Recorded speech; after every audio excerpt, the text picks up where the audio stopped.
great run, and I think it started. I mean, as the friends we became off the field, that we've become like brothers now. That relationship that we have is kind of translated on the field, and I know what he's thinking when he's out there. And I mean, he's one of the greatest, if not the greatest, tight end of all time. And so for me to just find ways to get in the football, and the way that he works, to get himself better and better every year. I mean, it's a special player that hopefully we can keep going for a long time because, I mean, he's a guy that you'll never have another player like him in your career. Hey, Patrick. So last week you had mentioned that the ankle was preventing you from really stopping with some of the pain. Where are you at, and how close do you feel like you are to just doing everything that you'd be able to normally do with the injury?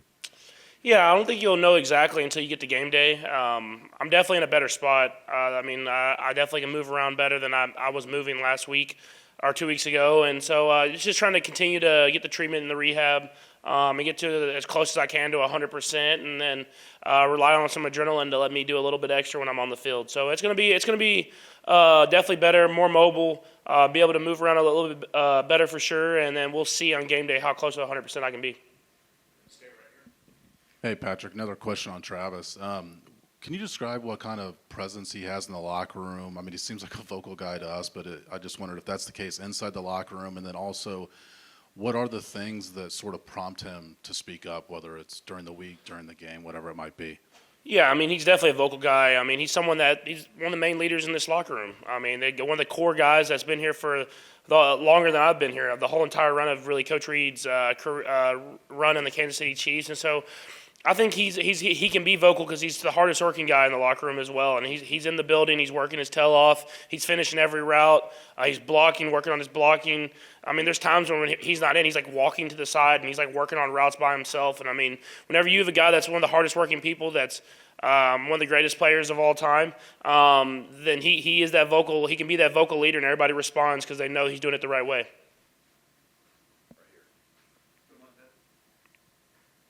Patrick, what is the biggest challenge of facing this Eagles defense? I mean, they're great everywhere, so it's hard to pick one. I mean, obviously, I'd probably say the defensive line, just because, I mean, they're on a historic sack rate and the way they're able to get to the quarterback, and so everybody knows that everything starts up front, and so it'll be a great challenge for our offensive line to try to do what they can in the run game and the pass game of protecting and run blocking. But I mean, they got great DBs, they got great linebackers, and so when you have a great unit, it's about how can you execute and prevent negative plays. And they've done a great job, especially in the playoffs, of causing negative plays, and then turnovers are usually what win and lose a football game. And so for us, we understand it's going to be a great challenge through and through, but the defensive line is a special group, and so I'd probably say that. Hey, Patrick, how you doing? NFL Commissioner Roger Goodell is speaking today. I know you're the player union rep for the team. If there's anything you would like to see change the way the NFL operates, or anything you would suggest if you had a conversation with him, what would it be? Man, anytime we can get more money to the players, I always like that, so I'd probably say that. Over here. Hi, Tandy Cherwith, Channel 8 TV. A question that we're curious about is, we know that you do like commercials and other things with your teammates and coaches. So my question is, what are your favorite activities to do with your other teammates and coaches off the field, and how does that translate in your relationship on the field? Yeah, so my favorite activity to do off the field with my teammates is golf. I like to golf in the off season. I don't golf during the season, but in the off season we like to get out there, and I've started to get more and more guys into it. And so it started off, I got Travis into it. And now I'm getting the offensive line into it, and it's not about how good you shoot. I think it's more about the camaraderie you have out there. You're out there for 3-4 hours at a time. If you're playing at a good speed, and you're out and you hang out with the guys, and you're competing, but at the same time you're just enjoying it. So I would say that's probably the main activity I do in the off season. Hey, Pat. Hey, Sammy from French Media. Thanks for having us on that Las Vegas Raiders game. We got Kelsey having his podcast. We got B. Marsh in the house. Do you have two players in your locker room that would make a great podcast? Yeah, I would say Chris Jones and Frank Clark. I don't know if it'd be allowed by Ted over here, but they would definitely have the best podcast if they were allowed to have one. Great question, and I played with Frank Clark over here. Oh, yeah. What's up, man? What's up, man? I played with Frank Clark. That was a great choice. Before I ask you a question, Ted Cruz, I just want to say you're a legend. 11th season. You know, you guys are making a lot of history this week, but there's people like you that's really holding our game up. So I just want to say thank you for everything you've done for the game of football. All right, brother. So how you doing? Good, man. Good. All right, great. Rihanna came out and said that you are the greatest quarterback ever. Hearing that, how does that make you feel? It makes you feel great. She's gonna crush it at halftime. I have family members that I think are more excited about the halftime show than they are the game. And so whatever Rihanna says is like the gospel. So I'm glad that she went with me for that honor. She didn't. She didn't. I was just messing around. Oh man, you got me up here smiling and smirking. Okay, all right. My last question, and it's a serious one. What are you chasing? What I'm chasing is I never say I'm chasing a player. I'm chasing that I don't want to have any regrets when I step off this football field.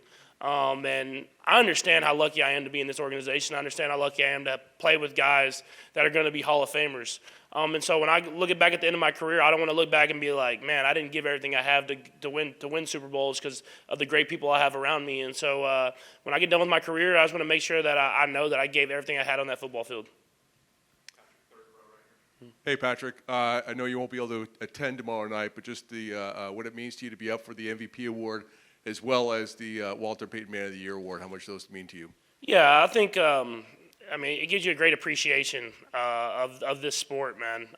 The hard work you put in every single day and playing the last few years and not being up for the award, I think it gives me even better appreciation. And it's something like at the end of my career, like we were just talking about, I want to look back and say, man, like I was able to win the MVP once and hopefully have a chance to win it again this year. And then even more importantly than that, the Walter Payton Man of the Year. It's something that it takes more than just me. I mean, I have so many people that help me with my foundation to help run it, and you want to get back and make Kansas City a better place than when you got there.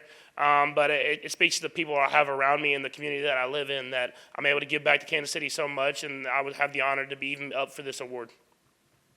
Hi, Patrick. You tweeted LeBron James yesterday after he broke the scoring record. Do you have a relationship with him, and can you gather inspiration off of an accomplishment like that? Yeah, I mean, I first off, I talk to him every once in a while and try to gain as much advice as possible. But I think you gain inspiration because I think you heard him talking about it last night. It wasn't something that he was chasing. It wasn't something that he even thought was possible. He just continued to work every single year, every single day, and he got there. And he's still playing at a high level. And so, like I said, it's legendary stuff. I mean, there's some records that no one thinks will ever be broken. And to see a guy that puts in the work every single day and gets to that milestone, who's not even a scorer first. He's one of the greatest scorers of all time. And he has the most points of all time, but he's not even a scorer. He just continues to work and try to win championships, and he's able to reach goals that I don't think anyone ever thought were going to be broken. Morning, Patrick. When you look at Andy Reid and Nick Sirianni and the magnetism that they bring to really rally players around them, they're similar in a way, but I think they're also different in that way. So from your perspective as a player, can you talk a little bit about, obviously outside of the sheer knowledge of the game, but those defining qualities that you look for in a coach that really enable a team like the Chiefs and like the Eagles to rally around those guys? Yeah, I think you just see the different generations between the coaches. I mean, both of them are obviously great coaches to have their teams in this moment. But as far as for me seeing Coach Reid, I think it's just the way he puts the work in every single day as well. So you never question that he's prepared and ready to go.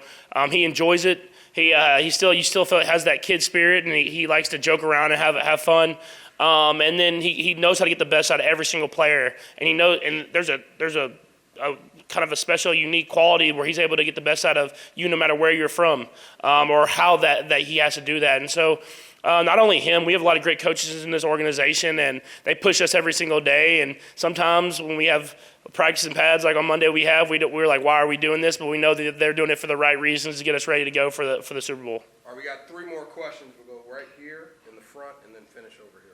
Patrick, hi, Simon from Danish TV. I was just wondering, this is the 3rd time that you're here at the Super Bowl. Is there anything you're doing different this time around coming the others, and what especially that is that will help you win on Sunday? Yeah, I think you have a better understanding of the whole process, so you can kind of find those little windows where you can get a little extra film study in, a little extra rest. I think, especially the first Super Bowl when I was in Miami, it was like kind of you got to go here, and you kind of were just kind of trying to figure out a way to get it all done. Whereas now I have a better understanding of the process and the schedule, and I had Ted and them sending me the schedule like a week early just so I could plan it out and have a good plan for what I was going to go about my week doing. Patrick, good morning. Kyle Nash with the three-point conversion. Obviously, this game, first two black quarterbacks facing each other. What do you see in Jalen Hurts that reminds you of a young Patrick Mahomes? Yeah, well, I'm not that old, but it's younger. Yeah, I mean, I think the best thing about Jalen is the way he works, man. He goes to work every single day, and you can see it. He gets better and better every single year, and that's what we're all striving to do is get better and better. And I'm better than I was when I was at that point in my career. And you continue to work, and you continue to put in that leadership role that he has, and you can see how the guys follow him, man. They follow him, and they'll do whatever they can to help that guy succeed. And so it'll be a great game, man. And obviously he can do all the physical stuff. He can run, he can throw, and do all that different type of stuff. But the work ethic is what will get you through, and I think that he's at the top tier of that. Thank you, Patrick. And hey, I'm in my 40s, so you're both younger than me. Yeah. Patrick, hi, good morning. Federico Olvera here from Damebola, Mexico City. Hello again. Patrick, so far in your career, what has been one of your plays that you have liked the most? And the second one, what is your favorite play in the history of the National Football League? I would say my favorite play in the history of the National Football League. I would probably say the Franco Harris play. I was watching it obviously with this last year and him passing away, and how special that moment was. You get a better perspective when you realize what the scenario was. And obviously I didn't see it, and I wasn't allowed to see it. But I saw you see highlights of it. You're like, oh, what a sweet play. But this last year, seeing the significance of it and what part of the game it was and how it took them on to that great run that they had in the Steelers organization, I'd say that's probably it's one of the greatest plays in the history of football. And then my favorite play, it's got to be Wasp, man. It helped us win the Super Bowl, so I would say that's probably my favorite play of my career. All right, thank you. I can't believe you got me with that. I can't believe you got me with that question. All I was thinking about the rest of the time.